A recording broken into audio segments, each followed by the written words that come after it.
1908년 로버트 여키스와 존 도스는 각성과 수행에 관한 논문에서 최적의 수행은 불안이 중간 수준일 때 발생한다는 법칙을 소개했다. 쉽게 말해서 운동선수나 음악가나 그 외 특정 활동을 수행하는 사람들은 각성에 의한 불안이 중간 수준일 때 최고의 기량을 발휘한다는 뜻이다. 전혀 불안하지 않은 것도 지나치게 불안한 것도 좋지 않다. 적당한 불안에 의한 각성 상태일 때가 가장 좋다. 좀 더 자세히 살펴보자. 야구선수 A가 불안을 전혀 또는 거의 경험하지 않는다면 그는 이 특정 경기에 최소한으로만 투자하고 있을 공산이 크다. 투자 더하기 위협은 각성, 즉 불안이니까. 그리고 투자를 거의 하지 않고 있다면 그에게서 최상의 경기가 나오리라고 기대하기는 어렵다. 온전히 집중하지 않거나 어쨌든 모든 걸 걸지는 않을 것이기 때문이다. 전적으로 투자하지도 않았는데 무엇하러 다 걸겠는가? 반대로 그 야구선수 A가 지나치게 불안한 경우에도 그의 최고 기량이 발휘되기는 어렵다. 왜 그럴까? 불안이 높으면 헤드라이트 앞 사슴의 마비 증세가 나오기 쉽고 그럴 경우 공을 펜스 너머로 넘기기는커녕 애국가는 가사조차 기억나지 않을 수도 있기 때문이다. 말했듯이 여키스와 도슨이 이 법칙을 배운 것은 1908년이었다. 그 뒤로 학계에서는 한 세기가 넘도록 이 법칙을 정밀하게 연구해왔고 지금까지도 두 사람의 이론을 옹호하고 있다. 정말로 적당한 불안은 수행에 도움이 된다. 병리적이지 않고 건강한 불안이라는 얘기다. 영국 국가대표 피겨스케이팅 선수로서 올림픽에 2차례 출전했고 영국 내셔널 페어에서 8차례 우승을 차지한 데이빗 킹은 다음과 같이 자신의 경험담을 설명했다. 불안을 정면으로 다뤄야 합니다. 불안은 신속하고 효과적으로 다루지 못할 때만 점점 커지니까요. 다시 말하지만 이런 감정은 무시해서는 안 되고 오히려 기꺼이 받아들여서 경기나 일상생활에서 활용할 수 있는 에너지로 전환해야 합니다.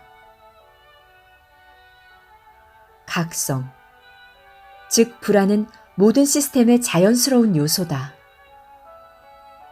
그것을 건강하게 조절하기만 한다면 개인은 수행 능력을 최고로 발휘하게 된다. 그렇다면 불안은 어떻게 긍정의 에너지로 전환되는가? 심리학자 게리 에머리 박사가 불안을 앓는 사람들이 알아두면 좋을 공식 하나를 만들었는데 이것이 힌트가 될 수 있다. 포커스 이퀄 에너지. 기본적으로 이 공식이 뜻하는 것은 관심이 가는 대로 에너지와 감정이 따라오게 돼 있다는 점이다.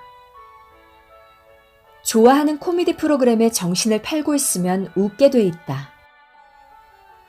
전 남편 변호사의 어처구니 없는 처사를 곱씹고 있으면 화나고 짜증스러워지기 쉽다.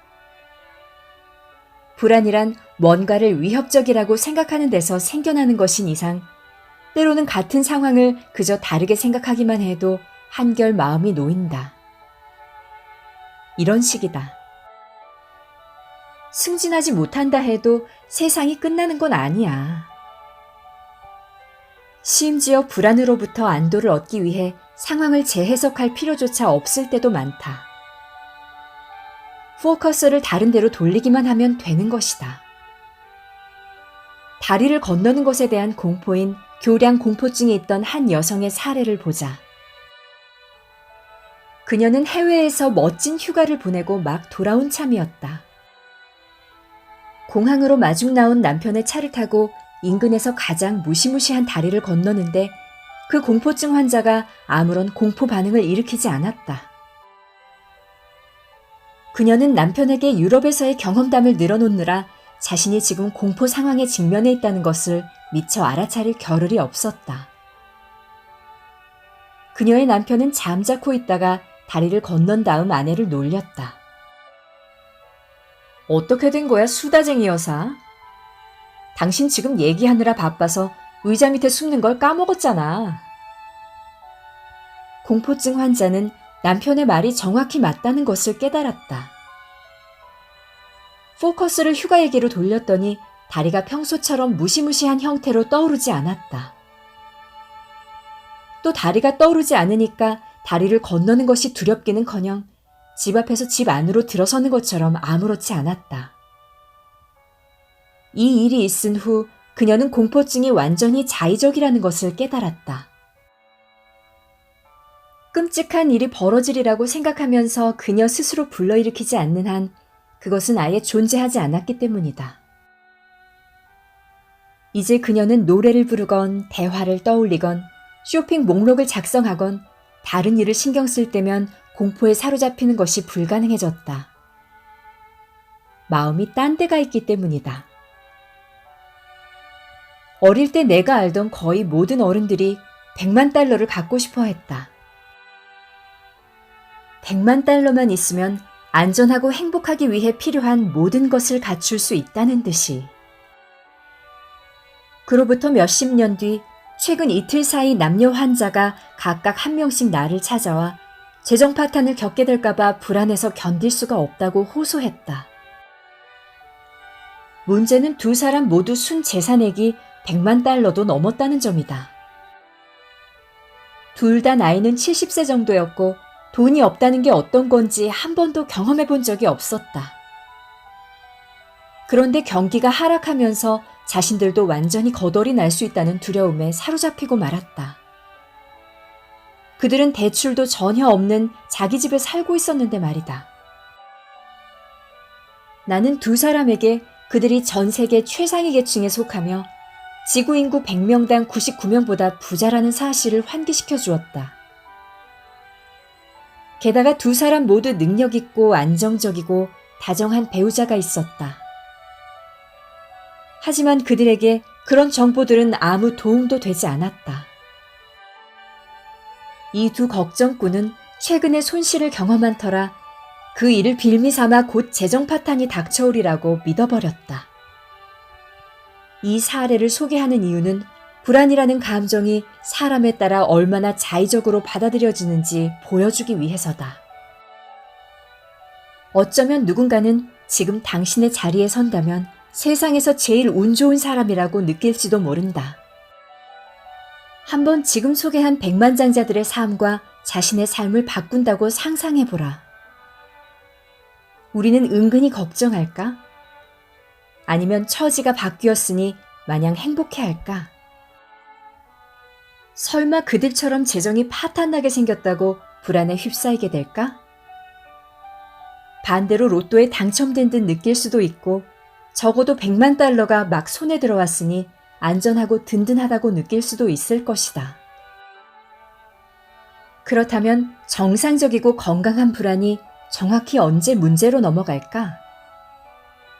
또 공식적으로 언제 장애가 되는 걸까? 이 질문들의 답을 하기 위해 비유를 하나 들겠다. 조는 의사를 찾아가 머리가 아프다고 호소한다. 치료에 앞서 의사가 3가지 중요한 질문을 던진다. 첫째, 머리가 얼마나 자주 아프죠? 둘째, 1부터 10까지 범위 내의 강도로 표현한다면 얼마나 심하게 아픕니까? 셋째, 아프면 보통 얼마나 오래 가나요? 이제 존이 의사에게 이렇게 대답한다. 그렇게 자주 아프지는 않아요. 1년에 서너 번쯤? 통증이라면 1부터 10까지 중에 5 정도 되고 지속성으로 말할 것 같으면 대략 30분이면 끝나죠. 사정이 이렇다면 의사는 이렇게 대답할 것이다. 존, 나도 머리가 아파요. 누구나 아프죠. 하지만 존이 조금 다르게 대답했다고 가정해보자. 일주일에 서너 번쯤 아파요. 머리가 쪼개지는 것 같아요. 통증은 아마 10가지 중에서 최소한 8이나 9는 될 거예요. 오후 내내 아프다가 어떨 때는 저녁 때가 되어도 가시지가 않고요. 항상 3시간은 가죠. 이제 의사의 대답도 달라진다. 존, 당장 큰 병원으로 가야겠어요. 정상적이고 건강한 불안은 존의 첫 번째 대답과 비슷하다.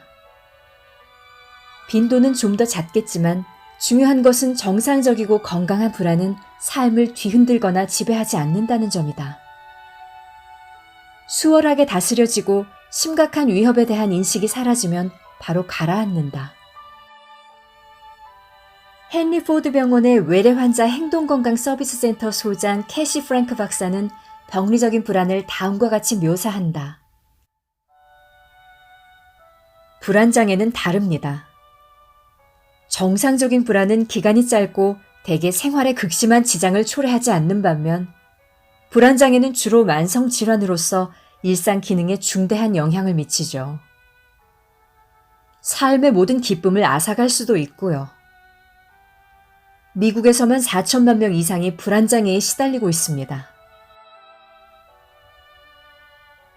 이러니 불안장애가 정신질환계의 감기로 통할 수밖에.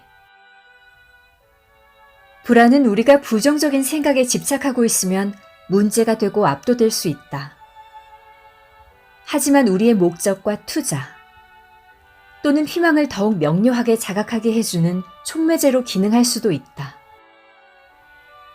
불안이 자기 파괴적이고 자기 방어적이기보다는 유용한 메시지를 전달하는 아군이 될 수도 있는 것이다.